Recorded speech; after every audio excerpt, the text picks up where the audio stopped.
Surprise! Hello! Elysia from the Woolshift Dust podcast checking in with a quick bonus episode linked to the surprise new Apple novelette drop, linked to all the events that take place between the Silo Season 1 finale and Silo Season 3, Episode 5.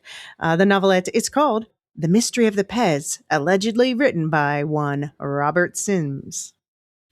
Hi, I'm Luke, ready to crawl into the mysterious mind of the man who puts the Sims in Simsnard.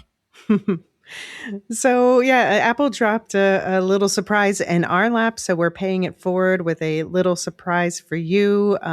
This is a bonus episode linked to Season 3, Episode 5, related to the Apple exclusive short story Relic number 1175, The Mystery of the Pez by Robert Sims. So we will be following the usual spoiler policy here, which is, Luke, what is our spoiler policy? So the discussion will be spoiler-free beyond what's already aired.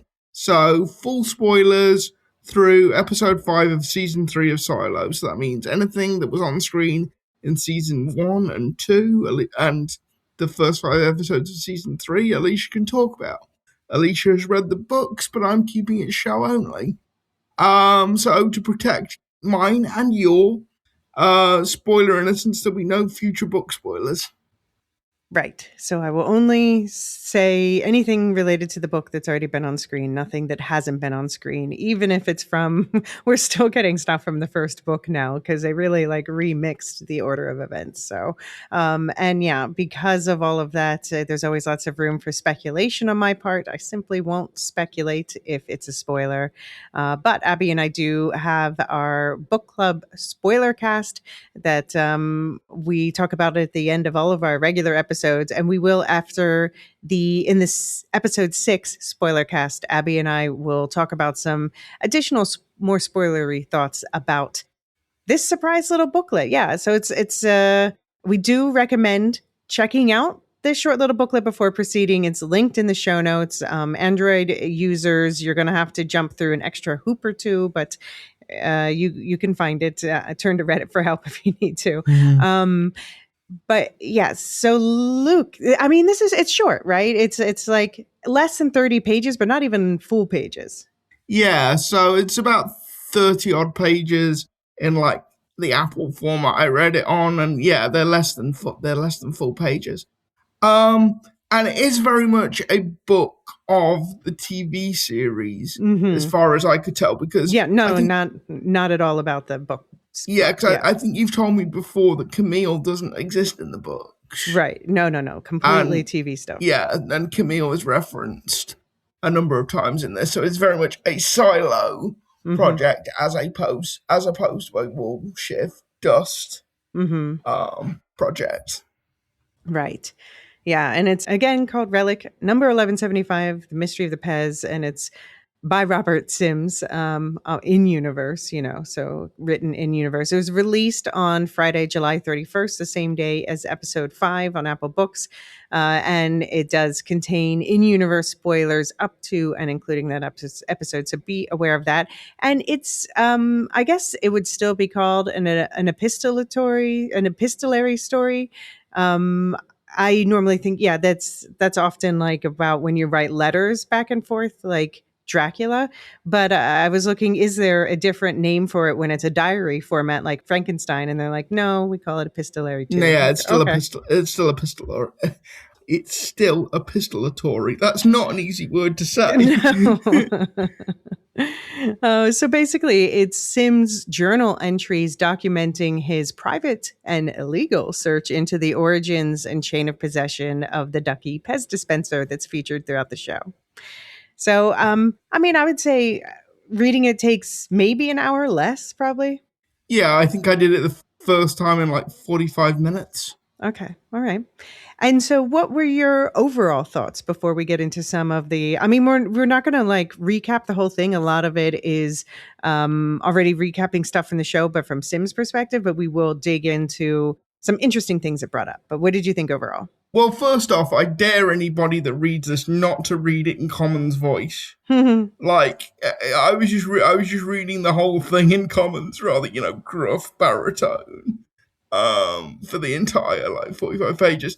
I do think it gives you some like little nuggets that go quite well with episode 5 in terms of giving you an insight into what Robert Sims is thinking around his marriage to Camille. It gives you a load of background as to the first rebellion or the first rebellion that we know of that happened 140 years prior to the start of Silo the series. And is it written by Hugh Howey? I don't think so. No. Okay, I'm sure it's written by someone from the marketing department at Apple. okay. So how about you, Alicia? What did you think of it?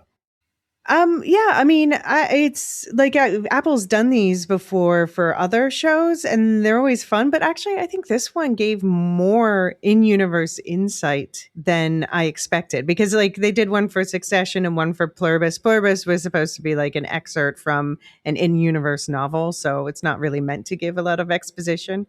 Although it did in the intro. Anyway, that's Pluribus. But this actually, I thought of. I guess this is the third such Apple novelette that I've read. And I think that, and maybe it's because I'm so deep down this rabbit hole, I was like, wow, they're actually saying a lot of interesting things here that I think are relevant to the show going forward. Okay. Yeah. Shall we get into them? Yeah, let's. Your regularly scheduled breakdown will begin in 3, 2, 1.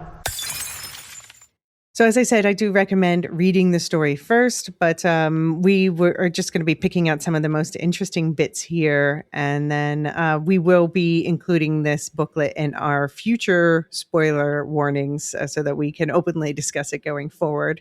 But yeah, so basically this covers the time. The first Sims entry begins right after Juliet goes outside in the season 1 finale and then continues through her return, covering spoilers that are only told in episode 5 that just came out this past Friday.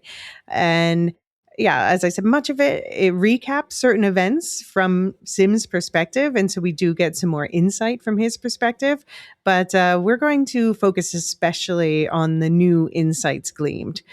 So you had a question of authorship. Now I'll say the intro is signed by, it says Flamekeeper S. Granger. So I do wonder, like, is S. Granger the name of the person who actually wrote it, like the real world person? Maybe there's a good chance. Oh, that hadn't occurred to me. I just thought it was in universe. But Oh, yeah, it could be. if it's not Hugh Howey, then yeah, there's a pretty good chance. No, That's there's true. no way it's Hugh Howey. No. Okay.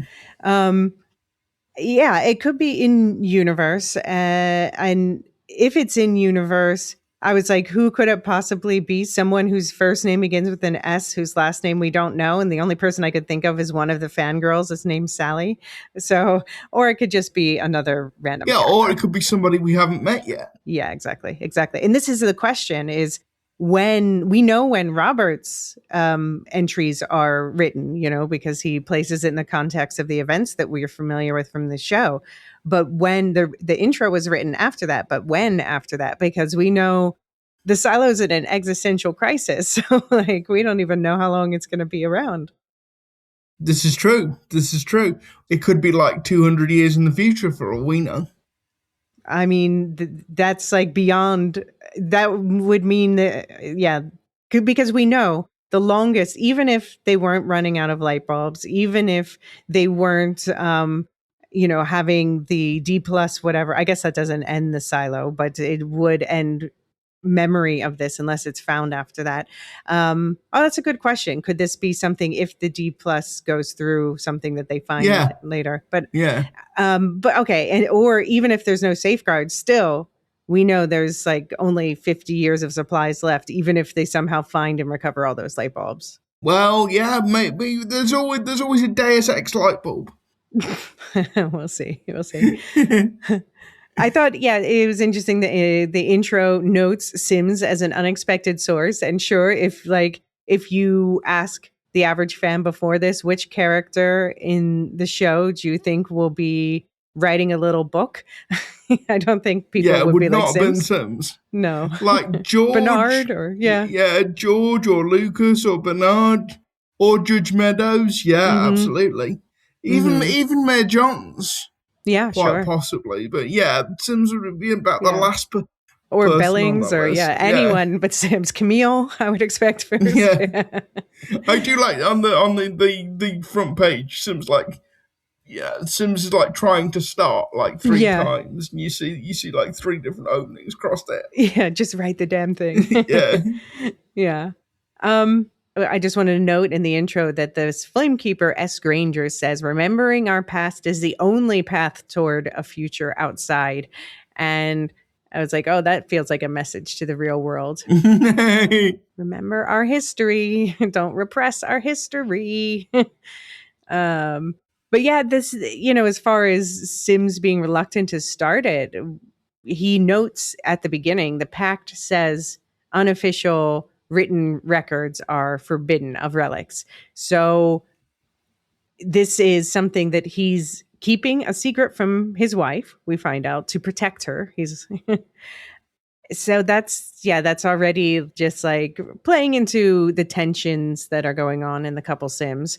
But also my question is, what are like, we know they're not reading much in the schools, because it seems like Juliet doesn't even know where her name comes from, although I'll say she absolutely did in the books. The book version of Juliet has seen the play performed in the silo.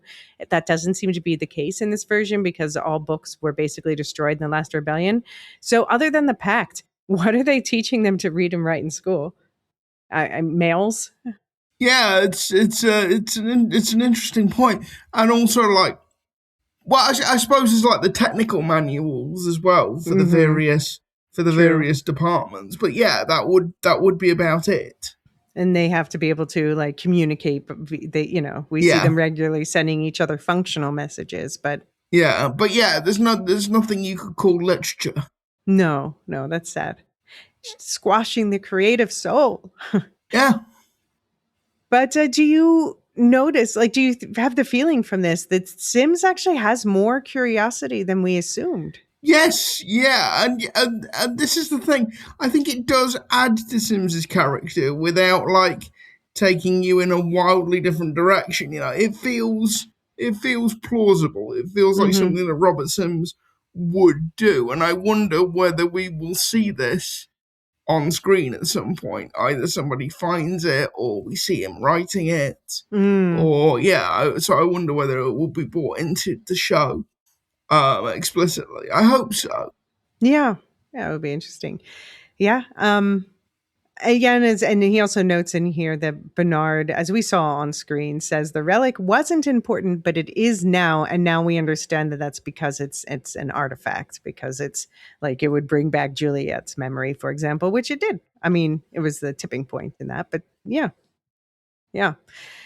So, okay, let's talk about some of the topics that come up. The most interesting, revealing part is about the pre-George history. We find out that before George, there were two confirmed owners of the Pez dispenser. Both were sent to the mines. There was someone called Lana Moore. We never hear anything more about her yet. But then we do hear more about someone called Lionel Nelson, who was known as a rebel leader in that rebellion 140 years ago, the Salvador Quinn Rebellion. And Sims says in his notes that the Pez dispenser has been lost since then until it turned up with George. And he says that from judicial interviews during the rebellion period, he noticed a lot of people became confused, which is obviously because of the memory drug. Yeah. Yeah. So I think it's interesting that he asks, who are you if you don't have memories of the people you love? And I think it's interesting because we see this is a plot line right now in the story that's playing out, this fear about the vitamin D plus wiping all the memories and his son not remembering him and everything. But also it just struck me that, with the whole fact we still haven't met this Paris Denson character who was teased at the end of the last episode. But we know he's played by Colin Hanks. But we know he started this clinic that Charlotte's at because his mother had Alzheimer's. And for anyone who's known people who have had Alzheimer's, then they start to forget you.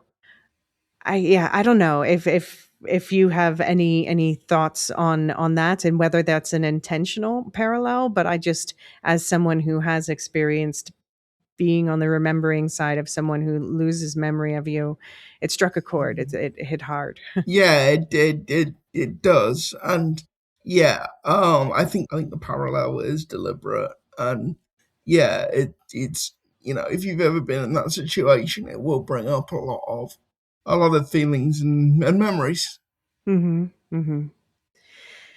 Yeah, did you get the sense from this? I guess Sims didn't know at first, at least as he was writing this, that you could. He knew about the forgetting drugs, obviously, because we saw him like offering them to Patrick and on all that, and that was something he did for Bernard occasionally. But it didn't seem like he knew that you could put it in the water, Yeah, and that there was enough of it to dose the whole silo. yeah, or Um, yeah, well, just that you could mass dose it via the water, basically. Yeah. yeah, and I think that is where Sim's horror of the whole thing comes from. If he was just doing it to Patrick Kennedy, if he was just doing it to Lucas Kyle, if he was just Mm-hmm. doing it to Julia or Bernard, that would be protecting the silo. But how do you rationalize protecting the silo when nobody's going to know who anybody is? When you're Right. basically resetting an entire society. And I think that's what Sims is struggling with, because everything he's done in his own head has always been towards the greater good of protecting the silo. And he just can't see how giving the memory drug to everybody could square with protecting the silo. Yeah. Yeah, that makes sense. Yeah. Yeah. And we also learn when Lionel was arrested after the rebellion, there were a number of relics linked to him. There was a rubber ball that was destroyed back then. There was a patch of cloth. There was a white star on blue. Um, I assume it's the U.S. flag, or I looked it up, and Georgia's flag also has stars like that. So maybe it's Okay. linked to that. Um, that was also destroyed back then. The rest were not destroyed back then, although we have seen one destroyed since. The Georgia Kids Guidebook was linked Yeah. to Thanks, this. Billings. Yeah, so Billings mostly destroyed it in season one, except that final page that we saw in the last episode in Juliet's artifacts box. The other things in there where there was a three small spiked metal pieces, I was like, are those like jacks? You know, like plane Yeah. jacks? Yeah. Or Maybe. maybe like pieces for a board game. Yeah, maybe. Yeah, because there's lots of toy stuff. It makes me think of the frisbee in Judge Meadows' apartment, Yeah. or What do you jo- think it is? What could they have used it for? it's beautiful. Um, George also had like a shuttlecock in his thing. Yeah. Yeah, and so there was also a cow-shaped stuffed doll in there. A small notebook with writing. I'm like, please find that one. I need that Yeah. one. What do we writing? do we Be think more that might do specific. we think that might be Helen's notebook? Ah, ooh, ooh. I mean, so yeah, are we thinking because of the Pez dispenser that somehow she ends up in this silo? The Pez dispenser got in there somehow. Mm-hmm. Yeah, I mean, I'll say that certainly because of the Pez dispenser, I have been hearing a lot of people theorizing that she ends up in there. Um, yeah, I mean, I'll say like it would be a book change of sorts, but it's one that's not outside of possibility. Yeah. Although this is 140 years ago, so it would be an old notebook already by then, because again, they've been in there 352 years. So it would be That's true. 200 years That old. would be very, very old. But then again, I've handled stuff in archives Yeah. that's that old. Well, I Yeah, that's haven't, true. before you're allowed in the archives, even if you're not going to handle stuff that old, you still have to take the training course on how to handle stuff that old. Yeah. Um and it's noted several times in this booklet that the Pez dispenser was especially well cared for. So that would, you would think maybe all of these things were especially well cared for. Like the Georgia Kids Guidebook. That was definitely from the before times. That was not produced in the silo for sure. No, absolutely not. So yeah, that was 350 years old when we saw it last season. So I think maybe they are just well taken care of. So I think you're maybe not wrong. And then the last thing, we'll come back to this one in a bit. There was a sonogram photo in there, which is still at large, but George knew about this sonogram photo, that he knew that it was something. He didn't know the word sonogram. Sims gets that word from Bernard later, because Bernard knows it from the legacy in the vault. But George knew it was like taking pictures inside a pregnant woman's belly. He told Regina about it, and Regina told Sims about it. But we'll come back to all that part. But speaking of pregnancies, so we learned that Lionel, the one who had all these relics, he had a wife named Patricia Bascon, and there was a strange lack of information from her post rebellion. So this is sort of the thread that Sims started pulling at, because he found from interviews with Lionel that she was apparently 37 weeks pregnant, it sounds like. And Lionel was expecting her to have a girl named Alexandra, which we'll find out was born a boy named Alexander. um, and that Alexander would become the patriarch of a family of many teachers. And the way that Sims learned this is because there's a Dr. Keith Felton who Sims, it sounds like it reminded me of the guy in the craftsman in the marketplace, where it's like, he owed me, like he's afraid of you.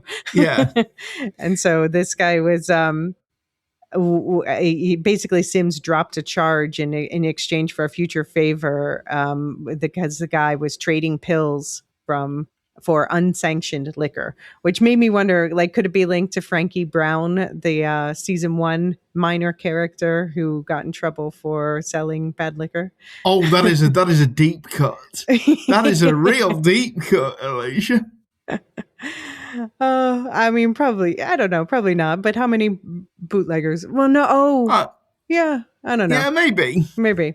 But anyway, so Sims was like, I'll drop the charge for future favor. And now he's like, I'm cashing in the favor. I need to see medical records. And Dr. Keith Felton was maybe more helpful than he needed to be, because he told Sims also, like, he couldn't find what he wanted at first. And so Keith was like, well, actually, after the rebellion, a lot of mothers got visits at home. So check those records for this woman you think has given birth.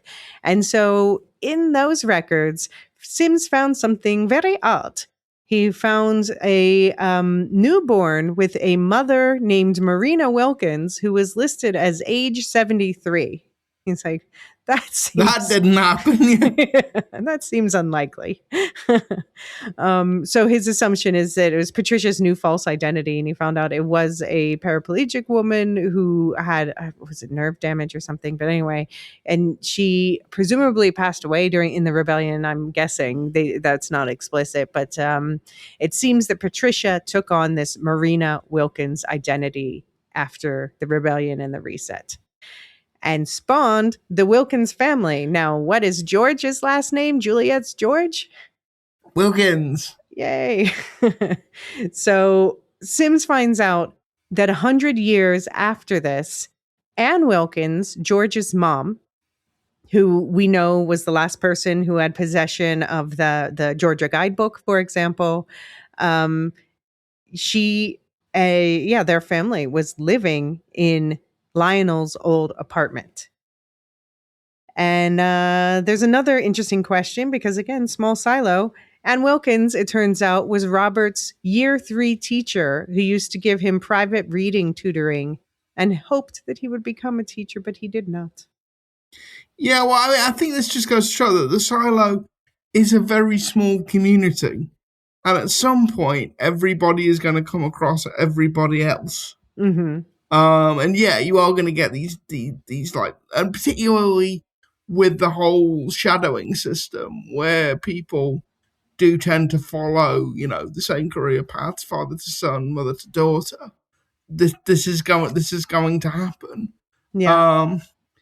And so yeah, I thought giving us a bit more background on George was was was was cool, because I do hope at some point over series 3 or 4 or something we do get a bit more of the Silo pre season 1. Like, I'd like to know more about George. I'd like to know more about Holston and Allison. I'd just like to know more about how the Silo worked before things started to change. Put it that way. Like, you got that in the first few episodes, but I'd still like a bit more of that at some point.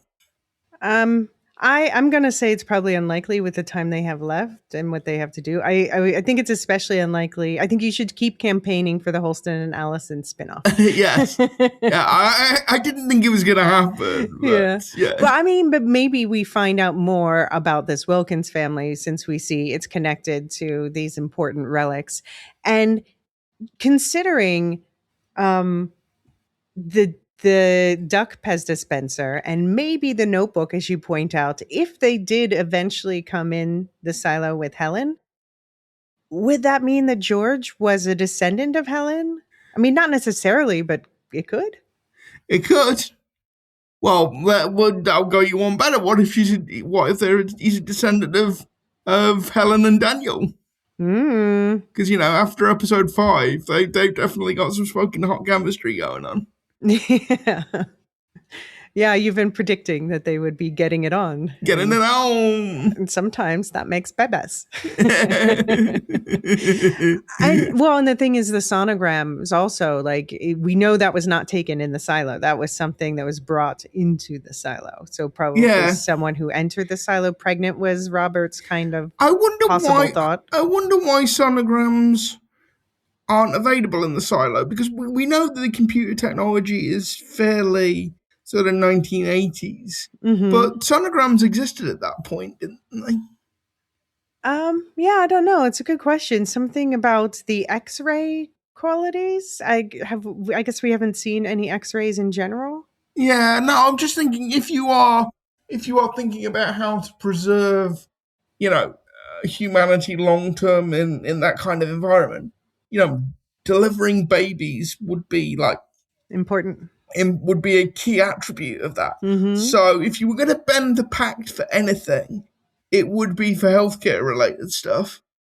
Could it be related to the reasons why magnifying beyond a magnifying glass is illegal? Oh, that's possible. Yeah. Well, about Ann Wilkins, George's mom, we find out that Sims, her former student, when he was 18 and just joined judicial, to her disappointment, an informant accused Anne of hiding relics, which apparently was true, but none were found. But Sims stayed and talked with her after this incident. And I don't know. Yeah, it seems like you just can't help but think, what if Sims had become a teacher instead? Would that have been better or worse for the silo overall? I'll tell you what, his students would have got fantastic test scores. Because they were afraid of him? Yeah, there's no way you are not going to sit down, shut up and learn if Robert Sims is at the front of the class. Yeah. I mean, I would say maybe he wouldn't have become as scary, but it sounds like he learned that from his dad, who was, it sounds like, a judicial security before him. And also, he's just a big guy, Yeah, but big guys can not be scary too. It's his demeanor. I guess. Yeah. So yeah, Regina, we learned get some new insights on her too. That Sims, according to Sims, this is where we might say it's an unreliable narrator situation. But Sims says Regina enjoyed the thrill of the find when it came to the relics game versus George, who was doing this basically out of deep questions about the big meaning. And maybe that's why George is more attracted to Juliet than Regina in the end, or, falls in love with her. I mean, it's Sims's opinion. I don't think it's necessarily an unreliable narrator, because he just it's made clear that it's his opinion. But I do think of what we've seen of George and Regina, it's pretty much accurate. Okay. I mean, but then I was kind of surprised to find and worried. This worries me to hear that Regina went to judicial, like she had been approached a lot, as we've heard in the show, but after George left her to go downstairs and got together with Juliet, Regina went to judicial as an informant about him, which Sims says he thinks it was about like bitterness and jealousy, basically. Yeah. Yeah, we didn't know that before. Yeah. Hmm. Yeah, I mean, it just makes me worry about her loyalty to the Silo Vengers. Is that what we're calling them now? It's what I'm calling them. Fair enough. If you like it, you can do it too. Yeah, no. I think we should trademark that before somebody else grabs that. Yeah, it is a good point. Hmm. Okay, question about her though is whatever happened to, remember in season 1, so this is from season 1 episode 6, I pulled the quote, a man who knows, oh, this is actually a quote from our notes from then. I just pulled it out of our notes from that episode. A man who knows everything would come at night and threaten the people she loves unless she gave him answers. Someone who knows everything she does all day, not like judicial, she said, who come during the day. So we still don't know who is this mysterious man who would come to her at night and know everything, not like judicial. So are you saying that that might be Sims? No, that's not what I'm saying, because he was judicial. Yeah. I'm just saying that's still up in the air. Or maybe that influenced her to go as an informant. Yes. Yeah. To make it stop, basically. But I want to know who that is still. But then we find out Sims also brought Regina in for questioning after he became a judge, and told her he was having doubts about Bernard and everything, basically. And that's when she told him about the sonogram. Yeah. So we talked about the sonogram already, but it's that, we saw Sims say to her in this past episode to be honest with her that his wife didn't know something. And he was honest with her then in an unexpected way as well. Yeah, that's true. I don't know. What kind of new insights do you feel like you got into Sims in this? I feel like I know like the internal life of Robert Sims a bit better. That he was smart at school, but that he struggled with his reading. I thought that was interesting. I thought you see his ambition all the way through this, which is not new, but it does kind of add to what we've already know. And like his tone towards Bernard changes as the story goes on, and I thought that was kind of cool. Yeah. I think we get more insight into how, not necessarily his and Camille's relationship, but how he is feeling about that relationship. And yeah, like Sims is quite a closed off character. He doesn't give much away about his thoughts and feelings. So to have this like private space is quite interesting. Yeah. Yeah. I mean, I thought there was, you feel a variety of feelings with him. There's the tragic where he's like, how many more people need to fall from a railing before Bernard will trust me? Like, yikes. But yeah. He just really wanted a hug from Bernard. Yeah, he kind of finally got it this past episode. Yeah. Of the Papa's proud of you moment. But we find out, after the Meadows incident, Sims's resentment for Bernard grew, understandably. And then, and he also says something about like when he's helping him in the Digger Void, he's like, I might have pressed a little harder than I needed to on his wounds, but Bernard felt like he deserved it, basically. Yeah.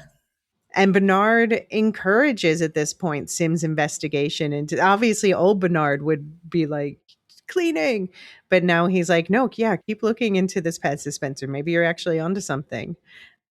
And we also learn, by the way, that Bernard does not know why they are there. There's nothing in the vault about that. Yeah, no, I mean, that is interesting. And as you said, also the changing feelings toward Camille, where basically she stopped telling him things when she became head of IT. And as a consequence, Robert stopped kind of trusting her judgment. Yeah. So yeah, I mean, we definitely see that tension building between them. But just seeing his change, like at the beginning in his first entry, he says, "Hopeful people make reckless decisions," and that this is why they had to like quash the hope of various things, and that is definitely straight out of the Order. That's absolutely what we've learned about the Order, that it says things like that. But then through the investigation, by the end of it, he's questioning why they wouldn't want people to have hope from seeing the Georgia book. What do you think about that change? I think I think that makes sense because you don't want people going outside. And Mm-hmm. the temptation is if you show them that book, well, maybe it's bad here, but if I could just make it over the other side of the hill, Mm-hmm. maybe there's a place where it's all right. Mm. And also, you just don't want to. We've talked about this before. You just don't want to torture people with a world that existed at one point but no longer exists. Like, if you're thinking about pure survival, that's not useful. There's a line in the book, and there's a line in the novella, and I'm paraphrasing this slightly, where Sims actually says, the only way to survive is to look towards the future. And I think Mm-hmm. in that he's correct. Mm. Yeah. Yeah. No, I think I think that he has a point there. It's interesting that he says in there, like, he's been confronting Juliet, saying that his son has gotten nervous since she broke in and caused trouble, held his wife at gunpoint and stuff about the whole Yeah, hard drive. Did she even have a gun? I don't know. Anyway, she locked her up. Um, but in here, he says that his son's been uneasy since the letter bomb went off. When, yeah, which we saw, like, Mechanical sent up the notes that were like, "Don't trust Bernard" notes, basically, that rained down through the silo, and didn't mention the Juliet incident. Probably I'm reading too much into that, but I just think that's an interesting note. I don't know. yes. Did you have any more thoughts about No, I the? think that's it. Okay. I mean, I'll just say, yeah, it's But just this. I would advise people to read it. Hmm.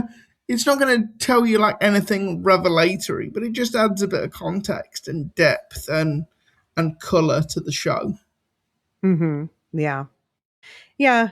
And I also think it adds more weight to, we see Robert kind of struggling with that decision at the end of the last episode to show the Pez dispenser to Juliet. And this adds more weight to like why that's kind of like a struggle for him to do. Yeah, And then makes me glad she handed it back to him afterward, because at this point it means more to him than it does to her. Yeah. yeah. All right. Well, I mean, that's it. We'll keep this short. We'll see you back on Friday for our episode 6 breakdown. But please do share this little mini bonus episode with any other Silo fans who are looking into a deeper dive into this new short story. And we also want to hear your thoughts and theories. As always, send them to we'llshiftustpodcast@gmail.com. You'll find that linked in the show notes. And we're planning our next mailbag for after episode 6. So after this next episode is coming up. So now is the perfect time to send your thoughts in. Book spoiler thoughts are okay, but then they will be included in the book club episodes, rather than the public breakdown, which we are keeping future book spoiler free. Yes, because Um, my must be innocence and other protected. show only viewers must be protected. Yes. And do jump into the Discord. You'll find linked in the show notes. I did update that link. Thank you to the people who alerted me that it wasn't working.